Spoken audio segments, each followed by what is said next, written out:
afternoon, everyone, and welcome to today's highly anticipated webinar, 3 Communication Mistakes That Leaders Make. We're thrilled to have you join us this session, packed with valuable insights to enhance your leadership communication skills. I'm Ari, the Director of Client Services at Benchmark Training, and we have Ben, the CEO and Team Development Expert. Throughout today's webinar, Ben and I will explore 3 communication mistakes that leaders often make in their journey. These include communicating the same to everyone, putting the outcome before the relationship, and experiencing cross interactions. So we have a poll for you guys. It's how many direct reports do you have? And let's get that poll going. And as we're doing that, so just know that your name won't be connected to your answers throughout the event. We've got several of these so we can keep the engagement and make sure that our time together is interactive. Yeah, I see these coming in already. Got 4 out of 9 participants here. Wow. Good deal. One more person looks like to jump in. We'll give you a couple seconds if you're still figuring this one out. Oh, here we go. And there we have it. So I'm going to end the poll and share the results. So you guys should see the results on your screen. Looks like we have a lot of individual contributors and those that have 1 or more direct reports. Good deal. So our topic for today is mostly geared towards those that have direct reports. And here's the good thing is that a lot of you will either have direct reports soon, have had them in the past, or you're part of a team where a lot of this information is going to be relevant to you as well. So we'll make sure that we keep that connection out there.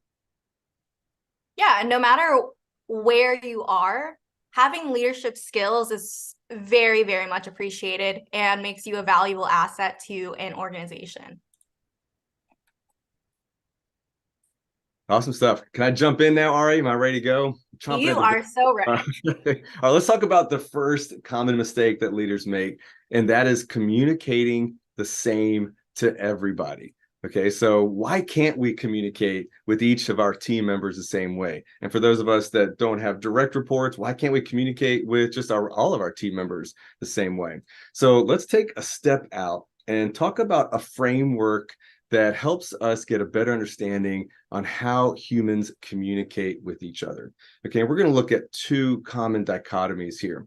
We'll start with the easy one. That is the internal versus external communication style, right? So introverted versus extroverted. Those introverted communicators are people that might think things through internally first before they say it out loud, right? And then the extroverts or the external communicators are those that are just saying everything top of mind. We've all heard that saying, we wear our emotions on our sleeve, right? So those are the first dichotomy there, is that internal or external communicators that we work with. The second one's a little bit tougher, but once we talk about this, you're going to start noticing it everywhere you go and people that you work with. And that is those that are task focused versus people focused, right? So when you think about those task focused, these are people focused individuals, or people who want to get things done. They want to check boxes and see progress being made. Whereas people focused communicators are just that, right? They're more worried about the relationships and the interactions between people. So we'll dig in a little bit more here and talk about the 4 styles of communication. And we're going to start with this one here, the fiery red, the D-style communicators. These are those that are competitive, demanding. They want to get to the bottom line, right? Always looking to check a box and get things done. My wife is a D-style communicator. When we're in the car together, as soon as the light turns green, she says go. She's been doing that for 25 years now, right? She wants to get things done, always looking to move to the next task. The next communicator here are the sociable I styles, right? So these are the more dynamic, people focused. Let's go to karaoke night. Let's go do something social, right? These are the people that are going to tell you what they had for breakfast, what they're going to do this weekend, maybe even 6 months from now. Now, I want you to think about people like that. And if you can't think of an I style, there's a really good chance that you're the I style of the group, right? And that's totally okay.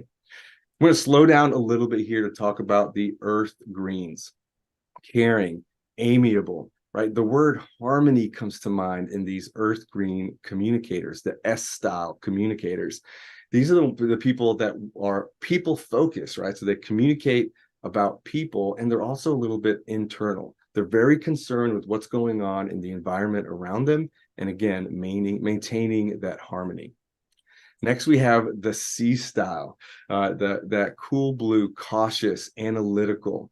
These are the people that want to make sure things are accurate, that all the details are covered before moving forward with any kind of action. Right now, notice here we're talking about the different kind of communication styles, and that we probably see ourselves a little bit in all four of these styles. And also at the same time, we probably resonate with one of them more than the others, right? So in this next poll that we're going to do, we're just asking you to reflect internally a little bit and think about the style that you are. If you had to pick just one that resonates with you the most, which one do you feel like that would be? I'm moving pretty quick here. Got some thinkers too, so this is good coming in already.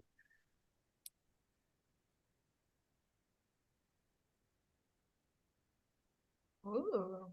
Okay. All right. And we're all in.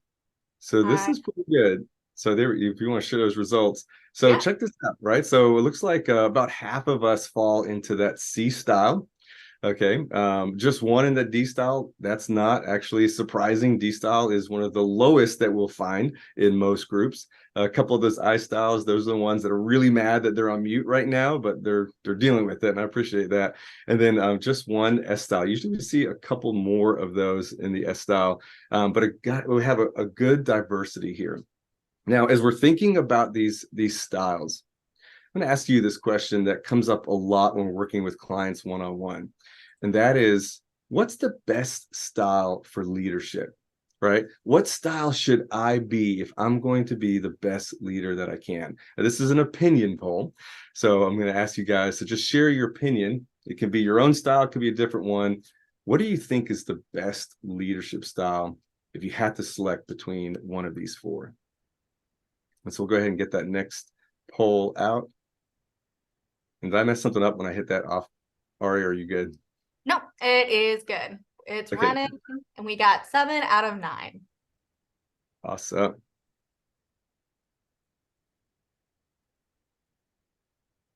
Good to see those coming in. Got one more to jump in on this one. And this Ooh, is there we go. really, this is a great mix. Great mix. Can't wait to share this one. This is a really interesting mix here. Looks like just one, two, or three. We got one more jumping in. So I'm going to get Adam in here as well as he's coming in.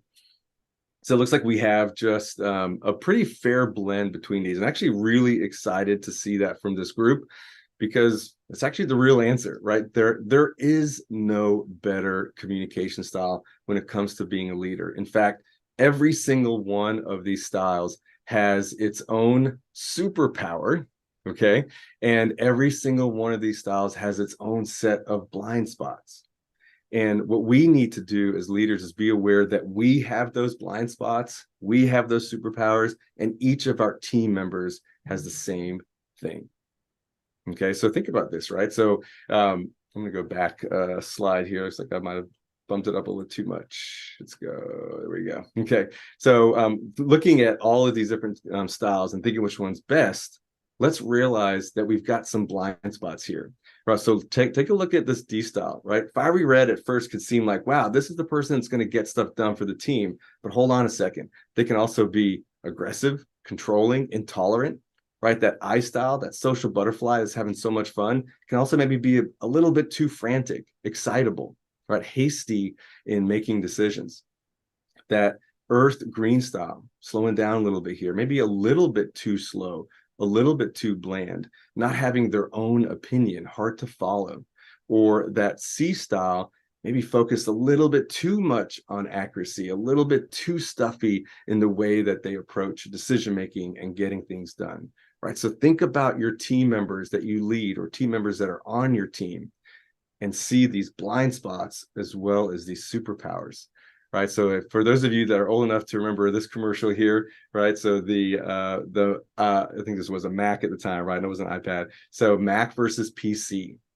right? PC is that blue, stuffy, everything's got to be all perfect and prim and proper, whereas the Mac is a little bit cool, more social, and you can get more creative things done with your Mac, right? So just thinking about those blind spots and those strengths for each one.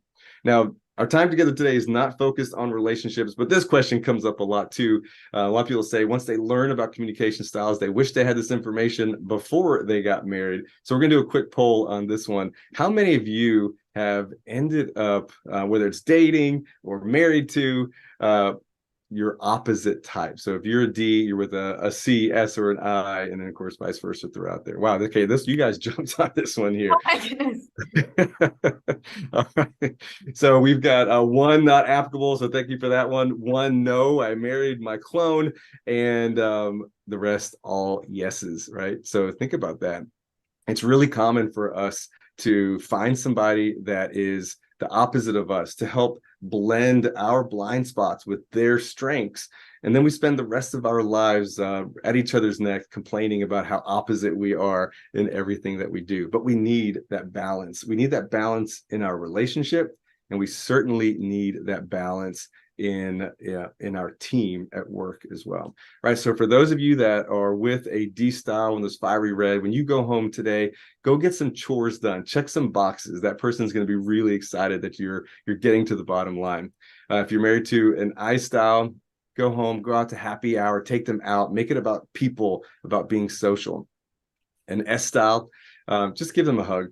Tell them everything's going to be okay. Make sure we maintain some harmony at home. And then for those C styles that you're with, go home, maybe read a book together, play some Sudoku, get a chance to just unwind and focus on that accuracy. So let's talk about connecting with our team members in their different styles. Okay, so we're going to start with C this time. What the C style thinkers and communicators want to see is the data. They want to see the facts. That's how they make decisions. That's how they build their confidence. So they want to see that happening. Right, for the S styles that you have on your team, show them that you care. Show them that you care about them. Show them that you care about the team as a whole, about the mission as a whole. Okay, it's really important that they see the big picture. Okay, with the I style, involve me, right? Make it about me. Use me as much as you possibly can. And D style, they want you to be brief, they want to be bright, and then be gone. Let them go get to work. All right, so think again about the team members that you work with, whether you lead them or you work side by side with them. Let's talk about how to motivate each of these styles. Immediate feedback for those D styles, right? They want to know they're on track. They want to know that boxes are getting checked. That's why that's such an important visual for those D styles. The check in the box means it's done. It's that immediate feedback. Focus on results, right? It's all about the results, not about the how. For those I team members that you have, be optimistic with them, right? They're always going to see the best of a situation, regardless of how bad it is. And they're going to be connected with you and motivated if you also can see the same for them. Doesn't mean that you don't have to bring them back to earth every once in a while as well. For those S styles that you have on your team, be supportive, right? Try to maintain some continuity.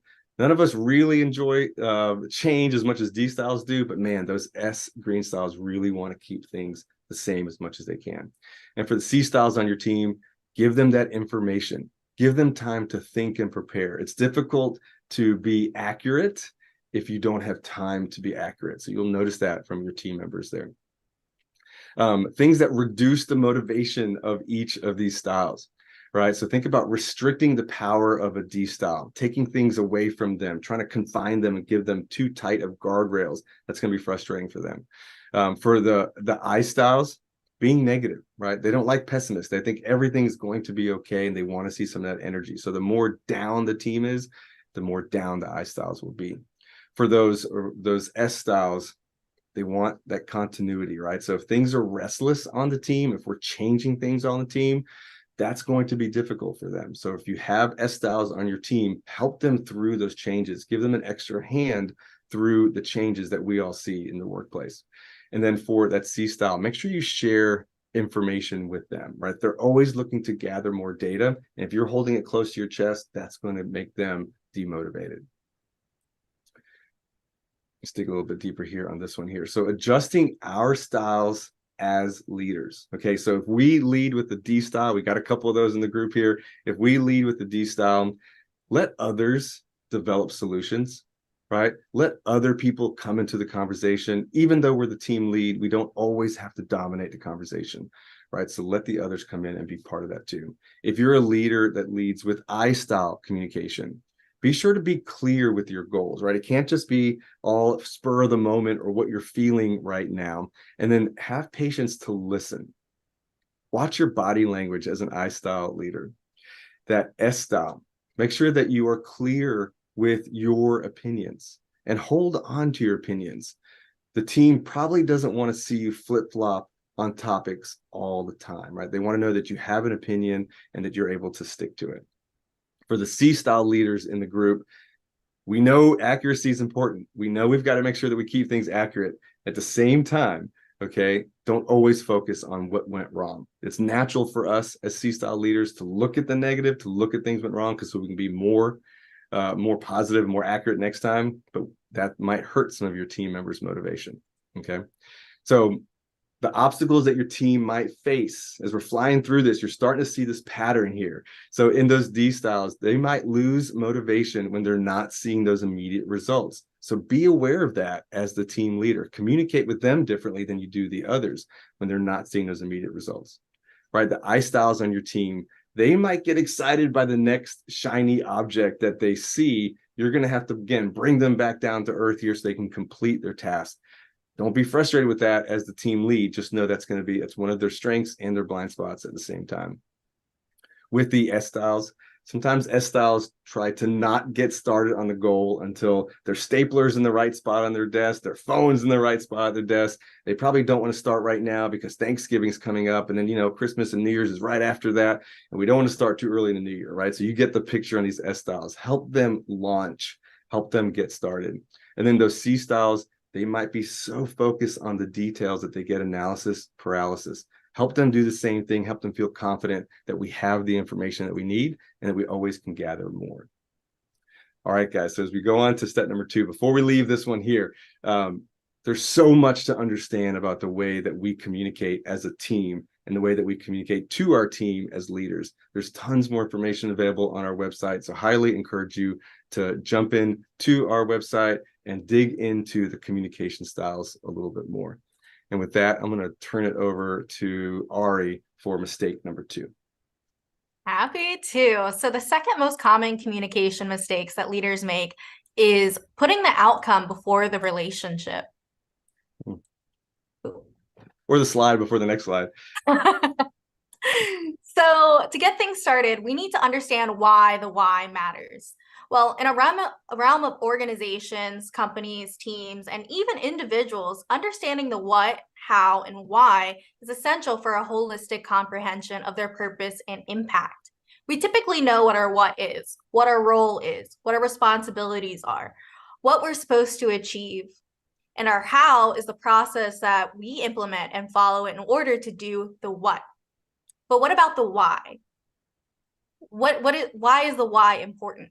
Well, at most companies, the why is less talked about, less understood, and the significance of the why is sacrificed in the explanation of the what and how. The why represents a heartbeat of the organization, the driving force behind a team's action, or an individual's true purpose. The why breathes life into the what and how. It's a reason that inspires individuals within an organization, gains support from its customers, and even differentiate itself from peers. So let's explore the importance of the why in greater detail, focusing on a concrete example. And since it's Breast Cancer Awareness Month, let's use the National Breast Cancer Foundation to better appreciate the significance of the why. So we're going to start from the outside and work our way in. The what, I'm sure most of you guys know, is providing support and resources to individuals affected by breast cancer. The how is the processes and methods teams employ in order to do the what. The organization achieves its what through its how, such as fundraising efforts, partnerships with healthcare providers, outreach and awareness campaigns. Overall, the how is the process that teams implement in order to get the what. The why. The why is its core motivation, the heart of its mission. The National Breast Cancer Foundation's primary purpose is to save lives by increasing awareness of breast cancer. And having a strong why creates a strong sense of community within the organization where everyone is working collectively together to achieve the same thing. And just like how organizations have their own what, how, and why, it's composed of a variety of teams or departments that have their unique what, how, or why. For example, the Human Resources Department, their what is to manage the organization's workforce. Their how is the processes and methods established, like standard operating procedures for recruiting or maintaining employee records. The why the Human Resources Department exists is to keep the organization's most valuable asset, its people, its employees, those who make the company successful. Now, we can dissect this down even further and look within a team that's composed of individuals. And depending on their role, they have their own what and how. But most importantly, everyone has their why.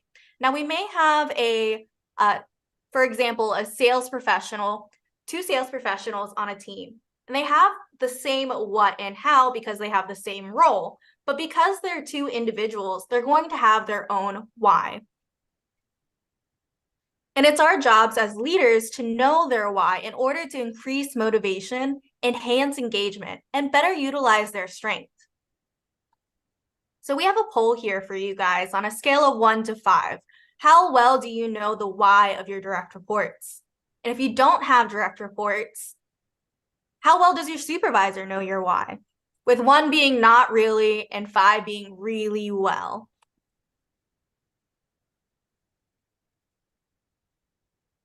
All right, we got them coming in already. Yay! Liking what I'm seeing. And some good honesty here too. All right, we got everybody in, so I'm going to end the poll and make sure I do this right by sharing the results. Awesome. So it looks like we have a mixed bag of understanding and knowing the why. Ben, what do you think of these results? Yeah, I love this actually. It says we've got 1 on the not really, 2 on the really well, and you guys see this here that a lot of us are floating around. Half of us essentially are floating around like that somewhat, and that's typically what we see more than anything is somewhere's like, yeah, kinda, right? And maybe we've watched some cool YouTube videos that talk about the why as leaders, and so we dig into that with our team. Do we dig in enough? Do we really understand each individual team member so we can take that from a somewhat to a really well? I'm going to stop sharing on this one. Thank you. So now that we know why the why is so important to an organization, team, and individual, how do we find it? We created a tool that can help leaders and individuals help identify their why. And it's about time to drop the F-bomb. So this is the F-bomb. It's a tool that provides some structure and framework that empowers leaders to help team members discover and pursue their goals. It encourages individuals to explore 3 crucial aspects of personal and professional development: future, fears, and fire. The future section of the F-bomb encourages team members to focus on their own goals, aspirations, whether it's personal, career, or performance focused. Out of the 3 types of goals listed here, what do you think companies are most focused on? Oh, go back. Okay, I'll go back one, sorry. Thank you. What do you think companies are most focused on? It's probably going to be performance goals. Is your team hitting KPIs? Are they contributing to the bottom line of the organization? This is what they're going to be looking at. So now let's shift perspectives from your team members and look from their point of view. Sorry, Ben, go back again. Out of these 3 types of goals, which one do you think they're most focused on? What are your team members looking at? If you're thinking it's personal goals, you're right. The work that they do at the company most likely helps them achieve their own personal goals, whether it's getting a paycheck to buy a house or building some savings to retire early. So there's a disconnect between the goals the companies are prioritizing their performance goals, and individuals prioritizing their own personal goals. And as leaders, we need to bridge the gap and create an alignment. And a powerful way to create this alignment is to focus on career goals. When we connect an individual's career aspirations to the company's performance goals, it becomes a win-win situation. The company benefits from a motivated and engaged employee, and the employee finds meaning and fulfillment in their work, which propels them towards their personal goals. In essence, recognizing and aligning these career goals serves as a crucial link between the organization and those working within it. Now, next slide, Ben. I'm trigger happy today. You are just excited. So a way to clearly define the future is to use SMART goals: specific, measurable, attainable, relevant, and time-bound. Helping your team map out how they want their future to look like will provide clarity and direction. And understanding their future allows you to help create a roadmap for achieving their goals. So while your team members are going through the goal setting process, they may feel a bit reserved while creating these goals. Some may have fears or doubts in themselves that can hold them back from achieving their true potential. So don't let your team members' self-limiting beliefs hold them back from the future they're envisioning and the future of the team. So the next portion of the FBOMB is fears, and identifying and addressing these fears is a crucial step in the goal setting process. And by acknowledging and understanding these fears, individuals can work on strategies to overcome them. You, as a leader, can provide support and guidance to help the team manage and confront their fears effectively. And by getting ahead of it before it happens makes it far more easier to manage. So we have two types of fears listed. Oh, sorry. So we have two types of fears listed here: perceived and reality. So perceived fears are based on an individual's perceptions, beliefs, and feelings. They're mainly driven by their personal thoughts and emotions rather than concrete evidence, such as fear of public speaking. Reality fears are rooted in the actual tangible risk and threats and can be identified and verified. Reality fears are rooted, it's important to note that individuals may have a mix of perceived and reality fears when approaching their goals. So we have a poll for you guys. How comfortable do you think your team members are sharing their fears with you? And if you guys don't have direct reports, how comfortable are you sharing your fears with your supervisor?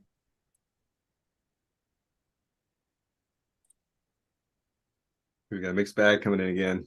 Yeah. And one more. Give you a couple of seconds. There we go. I'm going to end this one and share it.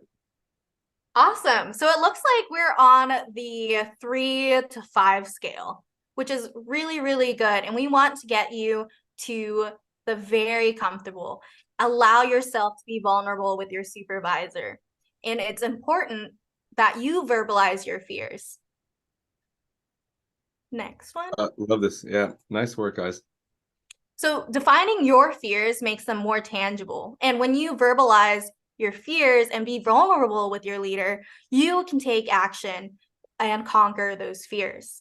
And it's essential to differentiate between the perceived and reality fears, because this distinction enables individuals to respond appropriately to genuine threats while addressing and managing irrational anxieties and fears that can significantly impact your well-being, decision-making, and performance. And recognizing the source and nature of these fears empowers individuals to make informed choices, seek appropriate support, and have a more balanced and fulfilling experience in the workplace. Oh, I think you went too far. There you go. Jeez. Okay, here we go. All right. So the last portion of the FBOMB is fire. And in one of my favorite shows called Survivor, fire represents your life. And once it's out, so are you. So it's important as a leader to keep your team members' fire alive. And to keep that fire alive, you need to have 3 components: fuel, heat, and oxygen. So fuel represents an individual's passion. It's the driving force behind their aspiration and goals. It's what excites them, fuels their enthusiasm, and makes them deeply engaged in their work. As a leader, it's important to keep the fire burning because passion is often a catalyst for creativity, innovation, and exceptional performance. The second component we have here is heat, and that represents an individual's motivation, the inner drive that pushes them to act and achieve their goals. And keeping the heat alive means understanding the unique sources of motivation for each team member. In the previous section, Ben describes different ways and strategies to motivate your team members based on their preferred style of communication. The last component that we have here is oxygen, an individual's sustainability. Too much oxygen, you snuff out your flame. Not enough oxygen, your fire goes out. Finding the balance between the two is important. You need to ensure your team members have the necessary resources and support to sustain their passion and motivation over a long period of time. Sustainability is crucial because it prevents burnout and supports the ongoing commitment you have to your team members.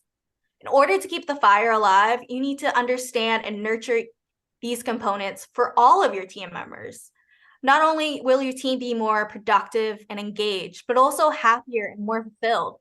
And a happy team is a happy leader. Amen to that. Mm-hmm. Twice again. So once you know your team's fire, how can you keep their fire top of mind every day? Some ways you can do this is have regular one-on-one check-ins to get a reading on how they're doing on their goals and their progress. Discuss any challenges they may be facing. And this could be an opportunity for you to step in and help them overcome these challenges. Another is by leading by example. Be a role model that consistently demonstrates passion and motivation. Let your behavior set the tone for the team. The last one I have is have frequent team buildings to strengthen bonds between team members and build a positive team culture. By consistently applying these strategies, you can keep your team's fire on top of mind every day, promoting a motivated, passionate, and sustainable work environment where the team members are engaged and fulfilled. To help you and your team members develop effective SMART goals, we've created a free development tool that you can download. We're going to put the link in the chat so that everyone has access to this very helpful tool. And let me find that link. So yeah, you set the link in. I'm going to get started number 3 so we can stay on track here. So the third mistake that leaders make is engaging in cross transactions, right? Engaging in cross transactions. So here's the thing to note about this. We're going to dig into some psychology here. It's important to know that how you interact with your team members matters. Right? The way that you approach conversations, the way that you approach requests to jump in and work a little bit harder, all that makes a difference. So we're going to talk a little bit about Eric Berne's research back from the late 60s that he's coined this term as transactional analysis. And if you read the book, The Games People Play, gets into great detail of his research. Bottom line, right? We'll summarize it for you right now. We communicate with each other from one of 3 perspectives. We communicate from our child perspective. Eric calls that our child ego state. We can communicate from our parent perspective, right? So picture parenting your team, right? Or parenting your coworkers. And then we can also communicate from our adult perspective or our adult ego state. And that's really where we want to be. So we'll dig into that a little bit. So what Eric refers to these transactions where we are approaching our team from a parent ego state and treating them like a child or expecting them to respond to our communication with them like a child. Eric calls these cross transactions, right? So it's parent to child ego state communication. You can also look at this as talking down to your team. The other type of cross transaction would be talking up to your team. So you're taking the child ego state approach and communicating to your team members as if they were the parent, right? Maybe looking for them to help you out with something or coddle you in a certain situation. Now, here's the thing to know, that we all do this. We all change our ego states throughout the day. We all do it subconsciously. And the goal today is that now that we've had this conversation, you've seen this on the screen, that we can start doing this a little bit more intentionally and be aware of where we are in our ego states. So we'll take a couple seconds here to dig in a little bit further with each of these states. So our child ego state, we build this as a child. We build this in our very early years, up to about a year and a half old. It's really the way that we respond to authority. And we replay this as adults by thinking of the way we did it as a child. Then the parent ego state. This is that we start to observe our parents and other authority figures as we're starting to grow up. This is 2 years and beyond. We start to copy that behavior. We've all seen this. If you've ever observed children at play, you'll see a parent, a child pointing their finger at maybe another child and treating them like a kid, pretending that they're the parent, or a child pretending that they're the little baby, right? In their different types of play. So we do this subconsciously as we engage now in the workplace. Now, ultimately, where we want to be is we want to be in the adult ego state. That is based on the here and now. That's based on observing what's happening and interacting with that person in the appropriate manner, right? Based on the information that we know now. One of the things that Eric points out in his book as well is that a lot of times as we start to engage in the world around us as adults, we often reflect back to, geez, my parents were right in a lot of things that they were trying to teach me, right? So next question here. Now that we understand ego states, this is kind of a tricky one. What ego state do you feel like your team members approach you with when things go wrong, right? Are they coming at you from the parent ego state? Or are they coming at you from their child ego state, kind of looking for some coddling or an apology from them? This one's a little bit tricky. Answers coming in slower, all over the board here too. Interesting Ooh. to see this. Yeah, right along. It looks like we got 2 more we're waiting on. Here we go. Oh my goodness. Wow, yeah, can't wait to share that. So that is interesting. So dead even mix here, which actually is not that surprising because again, as Eric refers to in his research, we all do this throughout the day. So there might be some scenarios where us as team leaders will approach our team from the parent ego state. I can't believe you did that. What were you thinking? Right? We definitely can hear our parents echoing that. But we also, that same team leader in a different scenario could come to our team members and go, I am so sorry. I can't believe that happened. Don't be mad at me, right? So we all do this, and we all do this subconsciously. Our goal today is to make sure that we're doing this intentionally. So confusing at first when you see this. This is Eric's way of explaining transactional analysis. So just to give us a little orientation here, right? So this column represents the team leader. This column represents the team member. So here in a cross transaction, the team lead is communicating to the team member from their parent ego state and expecting, actually subconsciously wanting the team member to respond from their child ego state. You can also see this here again, as we mentioned, that it's common for team leaders, again, various times throughout our interactions with our team, to actually approach the team member from the team leader's child ego state and cross that transaction here. What we're trying to avoid are these cross transactions that make this X here. Our goal is to have these types of transactions adult to adult.